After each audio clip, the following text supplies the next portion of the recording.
Coke Studio has been Pakistan's longest running music television show. In fact, it became so popular that India got its own version in Coke Studio India in 2011.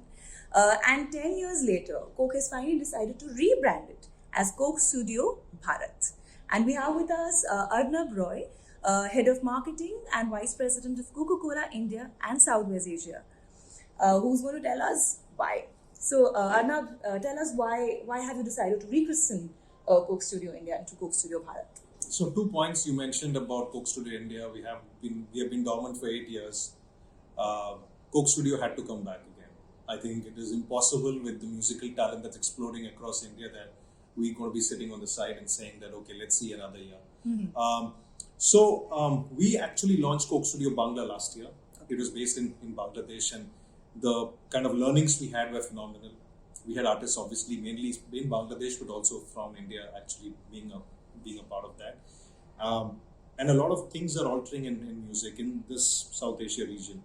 One is digital platforms have completely changed, and they're unlocking a huge amount of talent that are not just mainstream, but they are there in the smaller towns. They're there anywhere. They could be in a place where they just have not had the exposure with the means in the big league. But the amount of talent is it's just incredible. And so once Bangladesh we got a extremely good response, and then we said, okay, now's the big deal. How do we come back to India?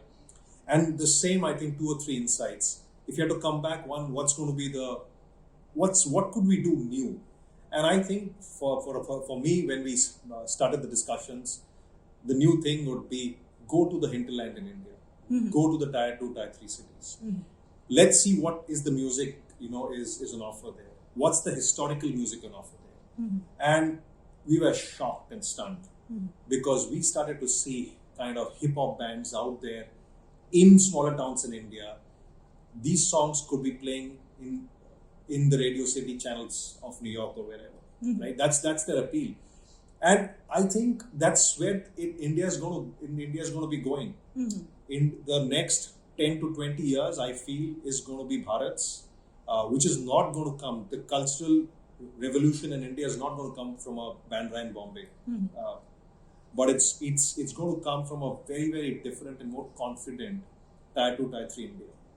It's already happening in sports. You can see that.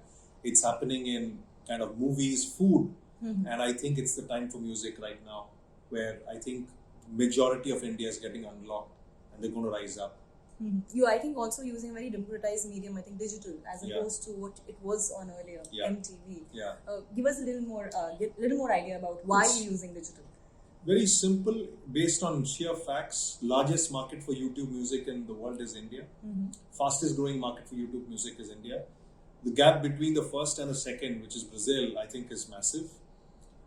So when you work out the math in terms of reach, there is no comparison that you have to go to digital.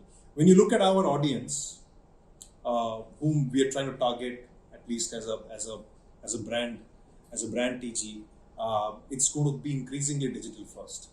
So that's, I think it's almost a no-brainer.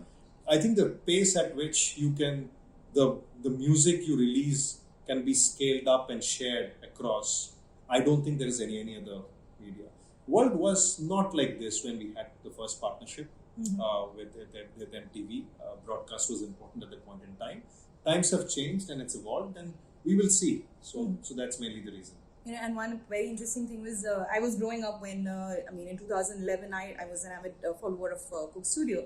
And when we launched it in India, despite that, I think the bigger fan following was for Coke Studio Pakistan. Do you think we're going to beat that? I mean, this Coke Studio Bharat is going to be what India watches and not Pakistan Coke Studio. We are again, we love Coke Studio Pakistan, and we will continue to love Coke Studio Pakistan. And that's great because it's helped the platform. I think we will do our best. We have in fact worked very closely with the producer, Zulfi. He and Ankur are extremely close friends. From our side, we are going to make our best attempt to ensure that the music is outstanding. The music is authentic. I do not want to run after saying that which is bigger. It doesn't matter. As long as we can give you good music, like Ankur says, it's music for the soul and music for the body, but kind of rooted in authenticity. I think hopefully that will work for us. And we're really, really looking forward to it. Thank you so much. No problem. Thank you.